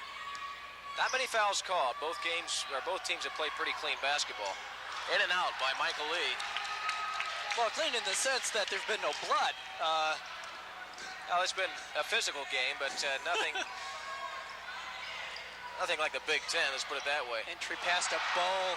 Slam is missed by John Bow, and it looks like he could have drawn a foul there also, but it's going to go out of bounds to IPFW. It's last touch by Indiana Tech. He got blocked. He tried to go up one hand, and he got a hand coming weak side and just knocked his inertia going to the basket. Well, Indiana Tech does get the ball, and that last block on Indiana Tech shows you right there. The hands have been so quick, and every time you take one up, there's a hand right there. IPFW just not getting any kind of break. Well, we've only got 7:36 left in the ball game, and it's 69-57. IPFW is going to have to put the heat on right now. Jordan, almost a steal, and he's going to get called for the foul and a very late whistle. Ooh, that hurts if you're IPFW. Good heavens. A late whistle on Jordan. It looks like he sort of got talked into that one. I'm not sure by who, but no, I don't know. I don't know enough. Eric Ellis. Michael Lee there at the top of the key. Pass over to Joe Jordan. Look at this. Money. Back door, no problem. He misses an easy layup. Oh, my God. That's probably Robinson. the easiest shot he's had all night. Wide open. This possession crucial for IPFW. Oh! In and out. Rebound, Michael Lee. Oh, that could have meant so much for IPFW emotionally. Hell, if they'd have made that, they'd have cut it down to single digits. That's a shot you got to take, especially down by 12 with 7 minutes left to go. I can't blame Vanderbilt for taking that shot. Shot missed by Robinson. Tipped up and in, right? And out of bounds off of Bruce Rowland. Robinson had 2 rebounds during that possession there. 69-57, 6:51 left. IPFW down by 12 points, and they're fighting hard, but they've still got a lot of time left. They're still running into brick walls. Barton, Eric Johnson checking in the ball game for the Mastodons. Bard is going to give some well-needed outside shooting. Hose with a brick, and stolen by Vanderbilt. Over to Bard. Bard with an acrobatic move, and it's counted. This is getting exciting. This is the first time we IPFW. 10-point lead now for Indiana Tech. IPFW and Indiana Tech calls a timeout. There's your IPFW on the move now. The crowd's starting to get back into it. 69-59. See, this is so bad. They're down by 10. They're down by 17 and making lots of mistakes. They get a couple of turnovers. And if you have Hose shoot every once in a while, that's okay. I mean, you'll get the rebound. Not too bad. This is exactly what IPFW needs. They need to make some sort of run. Let IPFW check into the ball game emotionally, at least, and for some of their fans to at least enjoy themselves. They've been sitting on pins and needles the whole night.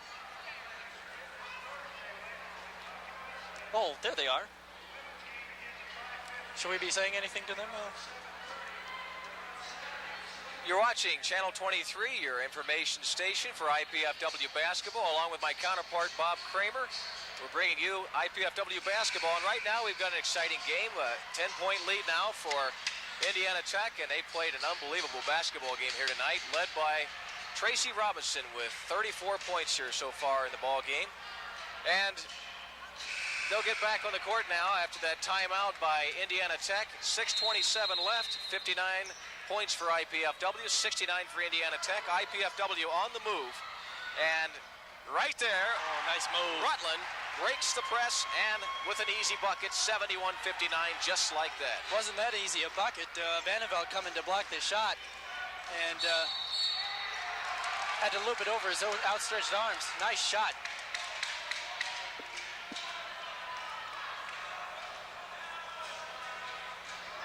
$71-59, 6:13 left. Magic number is still 8. I tell you, I think if they can break it within 8, IPFW will be on top of the world. There's Bard. Ooh. Bard from three-point territory misses. Good strong rebound by Rowland, and he doesn't get the foul. Boy, he was hammered too. Ooh, and now they're going to call a foul on Rowland. That's a frustration foul. He's probably thinking that he got hammered on the way up. trying to make a quick steal on the ball, and I think he fouled Tracy Robinson. Yeah, and why am I not surprised? I mean, Robinson had good position on the second rebound, but it looks like Rowland was hammered on the layup. And there was no call. I'm thinking Robinson does woodwork. He's an electrical engineer. He works. 71-59. I'm not sure. Time is running out. Outside shot. Rutland. Well, that guy's been everywhere too. Rutland's got 19 points, and it's a 73-59 score. And the first easy layup, actually, that IPFW has had this half. They miss. Robinson. And now over to Robinson, and it's in the bucket. Robinson now with 34. Incredible performance here by Indiana Tech. Had an inside shot. And we finally get the shot in by Eric Johnson from Lawrence Jordan. 75-61, 14-point lead with only 5 minutes and 15 seconds left. Robinson, 2-on-1. And Rutland back to Eric Ellis to Robinson. He's wide open again, but he's going to be called for traveling. Yeah. Well, even Superman has his kryptonite every once in a while. I'm still trying to figure out the game plan of Piazza. For some reason, I mean, he has to have been able to see the offensive scheme of things by now. I don't understand why Robinson is continuously open. I mean, it's happened every time.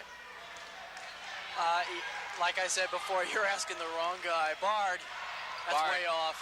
Is long, and possibly an ill-advised shot by Steve Bard. He had excellent defense on him. Bard. Well, you're down by 14. You got to do only 11 points.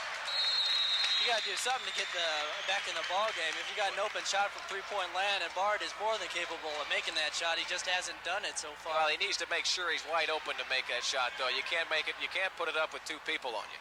75-61 with 5 minutes left. There's still plenty of time to catch.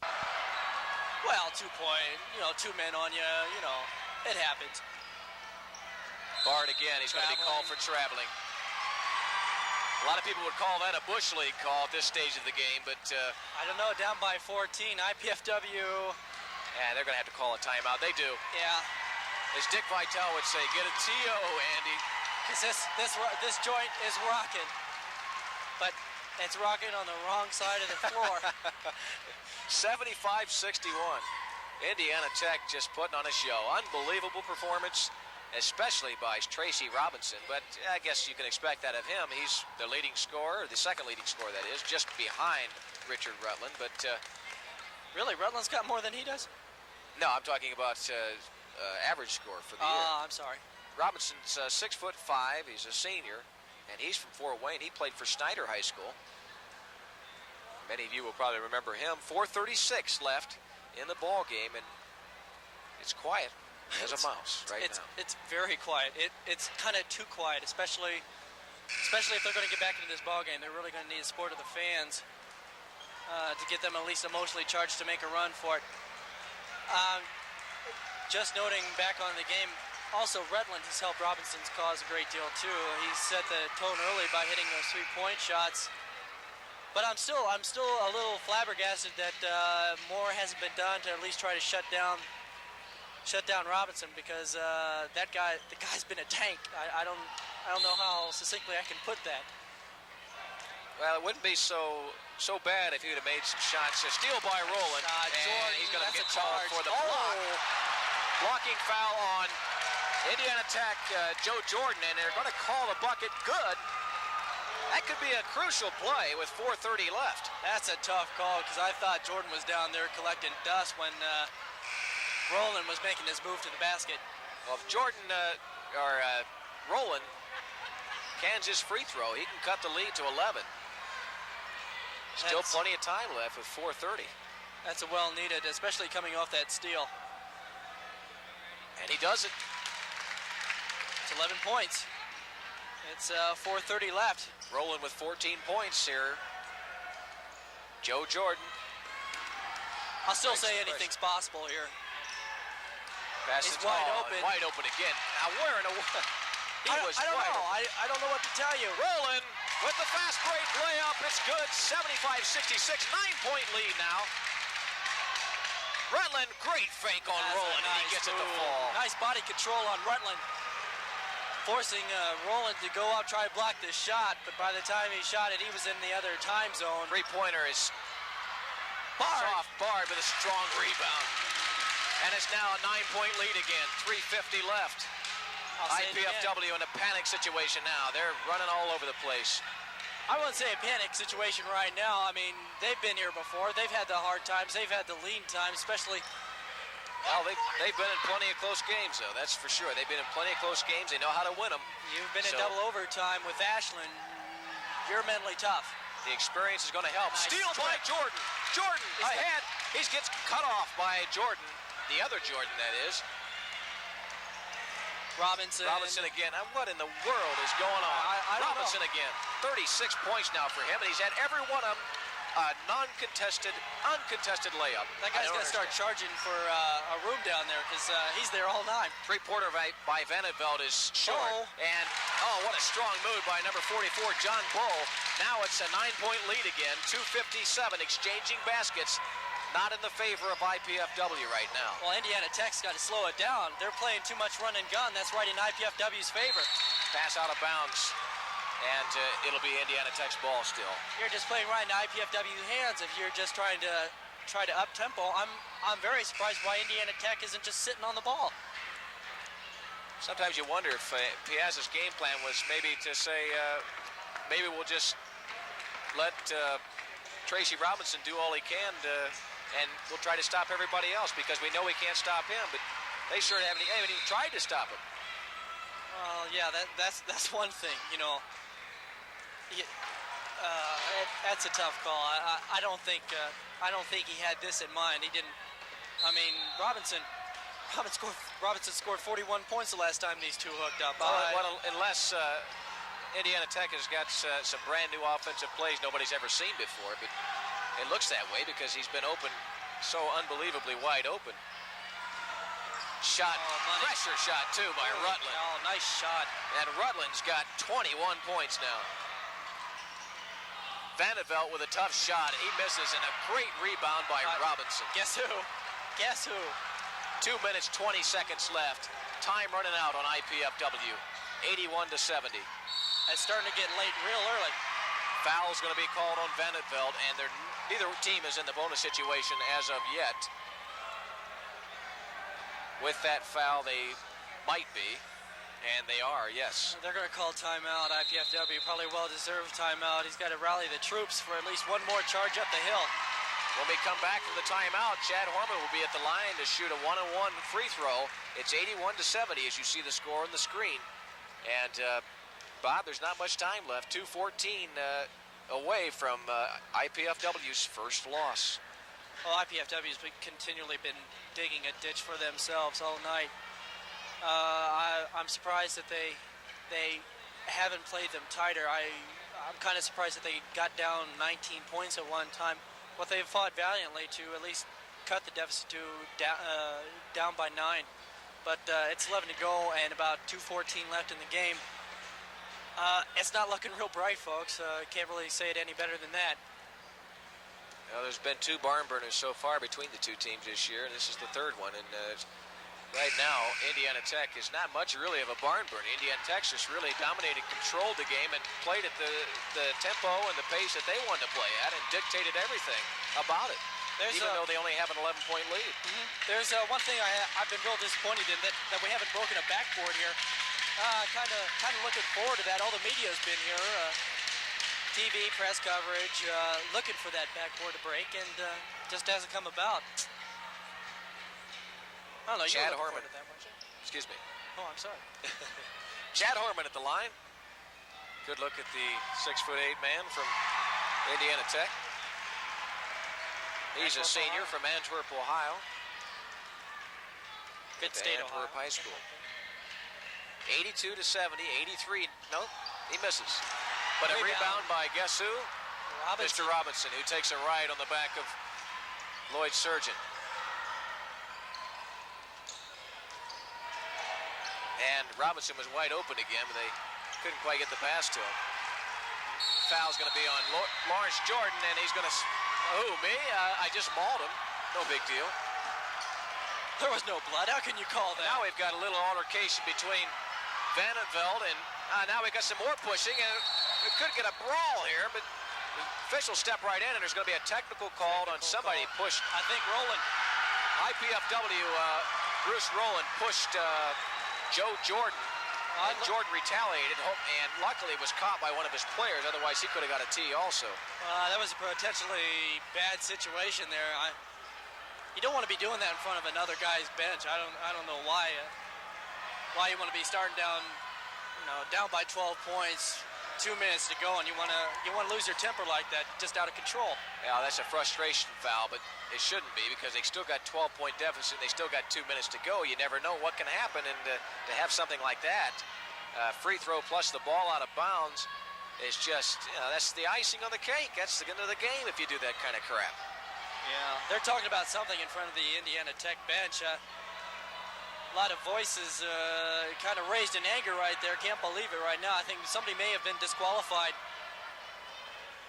Well, whoever shoved Joe Jordan should be disqualified because that was uncalled for. Well, what I'm thinking is that maybe we just noticed that because I was looking at Vanderbilt and he said something about an elbow to Bo. And somebody just jumped in front of that, so maybe we just, it always happens, you always see the second player on the retaliation. I don't know, I missed the play, to be brutally honest. Now this could be an unbelievable loss here for IPFW.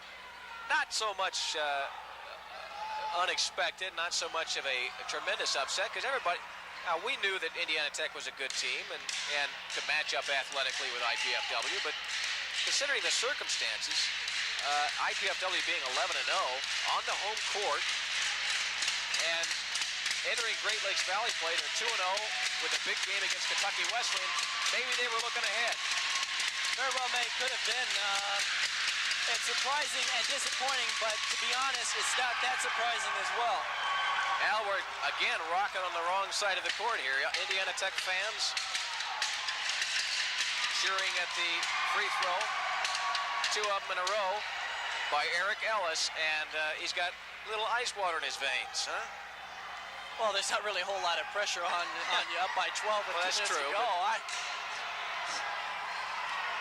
Still a little bit of pressure, though, because you never know what can happen in 2 minutes. Everybody knows the way these both teams play, they can score. They've got the capabilities of scoring 12 to 14 points in 2 minutes, but it's going to have to be kind of what you call a miracle, maybe? Miracle, act of God, divine providence, who knows? Yeah, I'm thinking the only thing that can happen right now is like wood to start flying out of the IPFW side. Wallhead Lumber has graciously donated 2 pieces of wood to every kid in town. Every kid in town who has been, as you can probably hear on your TV sets, a most malodorous sound. To use malodorous in a bad way, of course. You can see the officials discussing things with Andy Piazza. I have no idea what they're discussing right now. I don't know, maybe someplace to eat after the game. I don't know. Or someplace to fight after the game. Yeah, okay. There's Felsky and Piazza. So I'll meet you outside now. I'll meet you here.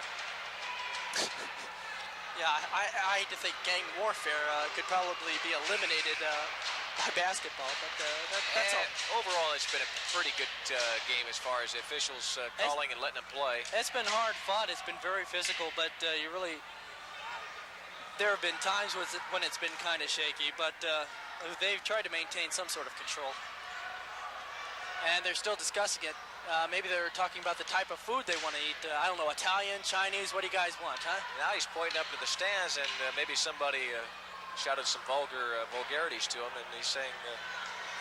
and vulgarities. Well, and now assistant coach John Felsky is walking off the court. He's going to talk about something. Now he's pointing up to us, and I don't know what he's pointing at us about. But I don't know.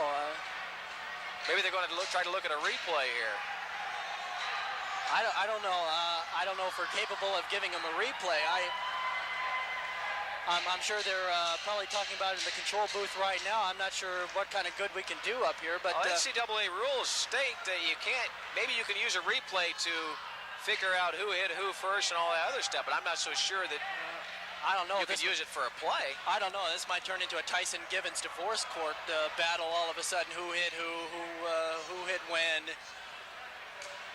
Maybe that's what they're discussing. They just they don't know who to call the technical on. I don't know. Trying to get an official explanation from the PA announcer. I don't know if we caught that or not on audio. Now, nobody got hurt. They might as well just play the game. That's. I know this is turning into the longest 2 minutes of probably my life.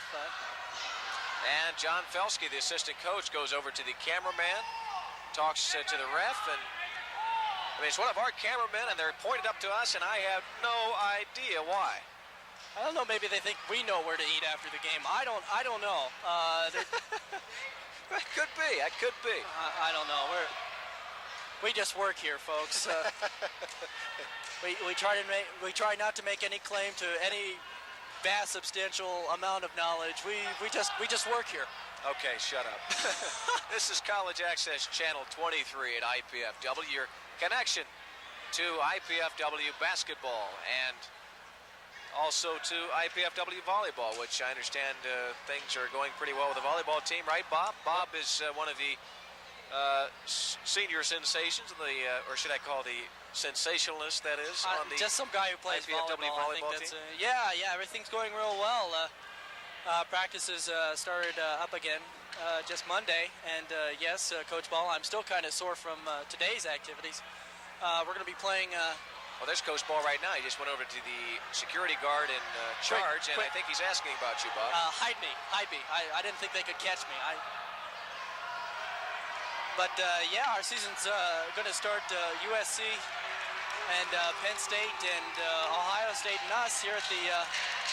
Now, somebody's going to have to explain something to me, but now they've gone up to the camera person up on the top middle of our right side where the Indiana Tech fans are, and John Felsky is apparently looking the replay through the camera lens. Through the referee. That's to explain. That's the camera that the basketball team uses to. Looks like we're going to have a replay here in just a few seconds to show you, and here it is.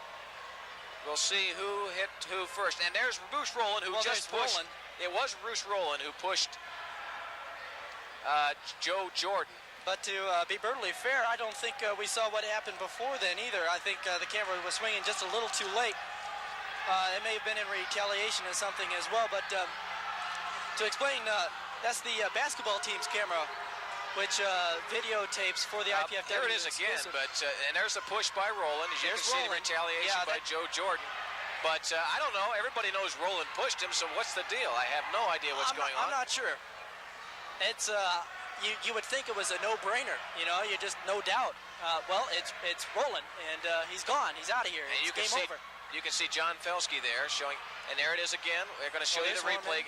How many times? There's Robinson. Okay. Well, looks like a standing 8 count, and no problem. Rowland's out of here. Now, unless they have some sort of, I can't tell you about the picture that the referee is seeing right now. Obviously not. I don't know, I could go into a trance and maybe channel an answer or something, but that seems pretty incontrovertible. I mean, if we were a replay official, we'd be saying play stands as called. Yeah, it looks like we're going to have a referee come up here to look at our monitor and find out how to clear this situation up, but I don't understand what the big deal is. Well, it looks like an answer's been found. I don't know. He's coming down from the mountain. We'll have to see what the prophet has to say. We've got a technical foul. Okay. And they don't know who to call it on? Is that what it is? That could be that. I don't know. Jeez. Felsky and Piazza's not real happy about that. Piazza. Well, apparently we're not going to have anybody come up here and look at our monitor. Oh, thank God. I know. I don't know what we'd be able to show them, you know. That was any different from what everybody saw, you know. Yeah, well, let's take a look at it one more time. Right, here we got the shot from, and there's Bruce again. There's Bruce, and there's Robinson, and there's why in the world he pushed him, I'll never know. But I don't know. Maybe something may have been said. Maybe something happened. Whatever was said, there's no excuse for it. That'll make him. Yeah, that could be the ball game. Obviously, there's no excuse for that. There's just. I mean, there's explanations, but all it is excuses, and there's really no excuse for what Rowland did. I like Bruce. He's a good friend of mine, but he knows better than that. maybe they're saying it was something even worse than that. I don't know. I don't know what the heck they could possibly be talking about for, what, it's going on, what, about 15 I'll tell you minutes one now? thing, I don't know what we could possibly talk about for the duration of this thing. If we have some moments of silence, maybe that'll be good for you and good for us too. Maybe they're, I don't believe it. They're going to resume play. I think so. And now we're going to have a shot by Vandenveld. Apparently on a double technical here. Vandenveld's going to shoot. There's one. He's going to shoot another one. There's, and it's missed. Indiana Tech fans with sarcastic applause. Well, what did you kind of like expect? Yeah, right. And now Eric Ellis will go to the other end to shoot. Oh, now what's this? All right, no. It's a little free throw shooting contest here to see who can make the most because of a technical foul. I'm not sure why he gets to shoot again. I guess we'll have to wait for an official explanation. Now I guess both of them will take the ball out of bounds too, right? I don't know. Basically, carnage is broken loose here at the Mastodon. Now here's the question, Bob. Who gets the ball on? What are they going to do? I'll give you one clue. Maybe they'll look at another replay. I don't know. Now their referees have called the two teams into a huddle. Okay, now Indiana Tech's going to get it. Now, if you can explain that one to me, I will give you the Pulitzer Prize for journalism, sir. I don't know. You'll be seeing me on another label for trying to explain this one. I don't know. Well, to recap, folks, in case you turned off your TV set and took a quick nap, IPFW down by 15. Minute and 57 left to go in the ball game. Time to wake up, folks. It's almost live act. Oh, no. It was a little premature. We almost started playing. I got a little excited. Oh, now we have an ejection here. It looks like Joe Jordan is going to go out of the ball game completely, and he goes to the locker room. And he was the one that got pushed. Now, come on. I don't... He was the one that got pushed. He retaliated, never threw any punches. And Roland will be gone, too. And now Bruce Rowland's going to the locker room after he pushed Joe Jordan, and Joe Jordan is the one that gets screwed on this one. I don't know. Maybe he shouldn't have pushed back. If you asked me to explain this in 100 years, I still probably wouldn't come up with an acceptable explanation. Bruce Rowland with a little smile on his face after he leaves the court. Back to live action, folks. Believe it or not. And it's out of bounds on Michael Lee. We've still got a 15-point deficit. Almost a miracle. Miracles could definitely have to happen for IPFW to tie this thing up. Leonard Fox with a shot, 86-73. 13 points now with 1:30 left. Foul's going to be on Fox. And Tracy Robinson, that is, or I should call him Michael Jordan tonight. Is going to go to the line to shoot two. He's got 36 points. He can add to that total. They'll call it 1-1. He'll be shooting in the bonus. They didn't call an intentional foul, although it would be probably well within their right to call the intentional. Is this the same game we had 15 minutes ago? Because I'm not sure. I lost track of everything after that altercation. I'm not sure. I was trying to catch the game on a replay. I was going to run up to the basketball game and... Good look at the star from Indiana Tech, and he gets the first one to fall. See what had happened. That was a big free throw because that's just about it. I don't know how many coffin nails you can hammer tonight. And the other one is good. 88-73, 1:30 left. Jordan down court. That's about 38 for Robinson, isn't it? Vandenveld from three-point land, long. Michael Lee with the rebound for Indiana Tech.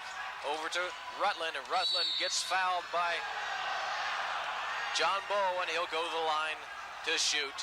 Bowe with a quick two-point takedown. He'll get lots of back time for that one, but unfortunately it's basketball. For all intensive purposes, this is one of the biggest upsets of the year. Indiana Tech defeating undefeated IPFW. The final score, the only thing in question. Indiana Tech has played probably as solid a basketball game as I've seen probably any team in the Mastodon play. 89-73 now. They've really put it all together for this show up. And Eric Ellis now has 8 points. Minute 20, down by 17. And there's the story of the game. Lawrence Jordan just sent a Western Union telegram to Eric Ellis. He's going to go to the line again for 2 more free throws, or a one-on-one situation, that is.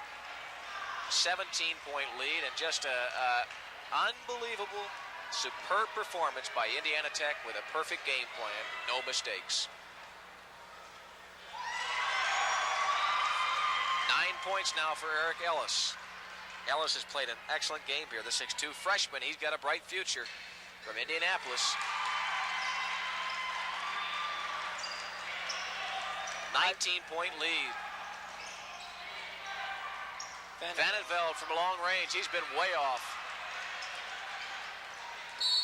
Foul on Van Velde, pushed on Rutland, and Rutland's going to try to make it a 20-point lead when he comes to the foul line at the other end. 1 minute and 5 seconds left. And what this is turning into is actually embarrassment now. That's a shame, because IPFW coming in here 11-0, coming off a great road trip, and to come in here, I wouldn't say embarrassed, but Indiana Tech has just done whatever it wanted to, led by the sensational Tracy Robinson. He's got 38 points, a score of rebounds, a score of defensive plays. He's been on both ends of the floor. What more can you say? Well, I believe it has a lot to do also with IPFW. This game they didn't help their cause. Had all the makings for a dangerous game for them, because they've just come off so many great wins, so many close wins, and especially in the Great Lakes Valley Conference, to have a game like this, to break that pressure, to break all of the hoopla in the Great Lakes Valley, there's bound to be a letdown. And boy, when you let down against Indiana Tech, they're going to nail you. Yeah, it's more than possible to come in here emotionally flat, and of course that's probably what Piazza was kind of afraid of before he even came in here. I was talking to him earlier, and he knew what he had to do, but he was just afraid of that emotional level of his team. 51 seconds left, 94-75. It's all but over except for the final score. We don't know what that's going to be, but we do know one thing: Indiana Tech is an excellent basketball team. And he traveled on Robinson, and that's one of the few things he's done wrong tonight, which really doesn't make any difference now, because it's... Well, we'll give him 1 or 2. I don't think he'll feel too bad when he goes to sleep tonight about what he's done here. No, I don't think... Oh, darn, I didn't score 50. Oh, gosh, tough break, huh? Yeah. Long. Leonard Fox gets a three-pointer, one of the few IPFW has been able to effectively crunch down. 94-78 now, 40 seconds left. Kicking violation on IPFW. Inside to Robinson, they get it back to him, and Rutland's going to take it down the court. That is Eric Ellis. And Eric Ellis is going to get some work on the foul line here tonight. He can add to his point total and possibly get into double figures. Well, Charity Strike's been very kind for him today. And Tim Van Velde fouls out. He's got 4 points. Nice effort by Tim Van Velde, but Indiana Tech just a little bit too much for him tonight. Yeah, he's a supporting cast member. He'll come into his own later in his career, but he just didn't have really anybody to play with out there tonight. IPFW not doing what they had to do, shut down Robinson, play up-tempo, break offense, and it's just been a major disappointment for IPFW. Well, Indiana Tech shooting an excellent percentage at the free throw line. They've got some pure shooters on this team, and Eric Ellis is one of them. There's no doubt about it. They come in here hot. And he misses the second one. The upset. 95-78, 30 seconds left. Jordan over to Leonard Fox. Fox from three-point land. He's pressured heavily by Indiana Tech. Excellent defense without fouling. And now we got a jump ball, and the possession arrow goes to IPFW to get the ball back with 21 seconds left. I hate to be snide, Mike, but they're down by 21, down by 17 with 21 seconds left. Jeez. Well, it's a shame, but good things don't last too often. And, well, the official kind of hesitated, but he said, yeah, I guess I've got to call the traveling. Yeah. But I don't know why. Heck, give Tried it to to swallow his whistle on that one. And there's Robinson, the man of the hour. Steal by John Bowe. Leonard Fox from three-point land again. He's short. Eric Ellis, 5 seconds, 4, 3, 2, and that bucket will be good. And what an exclamation point for Indiana Tech to defeat undefeated IPFW 97-78 in impressive fashion. Unbelievable performance from the crosstown rivals of Fort Wayne. Yeah, I'd hate to classify this as an embarrassment, but really it kind of is. Hopefully Coach Piazza will be able to use this as a motivational tool for his players to not let the emotions of a road trip come in and really hamper your game, such as it has tonight here at the Mastodon. Well, 2 days from now, they're going to have to get over this loss. It's hard to say what a 20-point, nearly a 20-point loss from, a team in Fort Wayne can do to you when you're 11-0 and acclaimed throughout the state as a power team, a team with a lot of potential, a team that's 11-0 and getting the notoriety, and then to get blown out by 19 points from a crosstown rival. It's hard to say what that can do to your confidence, but I got a feeling Andy Piazza is the kind of coach that can overcome that, and the players are the kind of players that can overcome that, and they're going to have to because they face Thursday night, and we'll televise it, Kentucky Wesleyan, the powerhouse Division II, nationally acclaimed team from Kentucky, and they are something else every year. There you see the final score, 97-78, and Bob, do you have any final scoring leaders here? If you can tell us. Tracy Robinson, I know, scored a lot. All I know is Tracy Robinson was unstoppable. That's all I know. That's the underlining. That's the only thing you have to say about this game. Okay. Robinson, the man, Robinson, did everything. The man, absolutely. 36 points, as a matter of fact. 24 for Richard Rutland, and he had his share of assist also to Robinson. Well, just to recap, obviously IPFW is going to be stung by this loss. They're starting to get the press coverage. They're starting to get the converts from around the community, really starting to get some faith, some true believers into this program, and to come in here off an impressive road trip has to be disappointing, but they're going to learn from it. Okay, for Bob Kramer, I'm Mike Neely. Thank you so much for watching. And Thursday night, we'll have the women's game at 5:30 and the men's game at 7:30 against Kentucky Wesleyan. Stay with us and make sure you tune into that game. That should be an excellent game as IPFW is blown out tonight, but they should come back with a lot of fire in their eyes to avenge that loss against Kentucky Wesleyan. For Bob Kramer, I'm Mike Neely. So long until then. Night, everybody.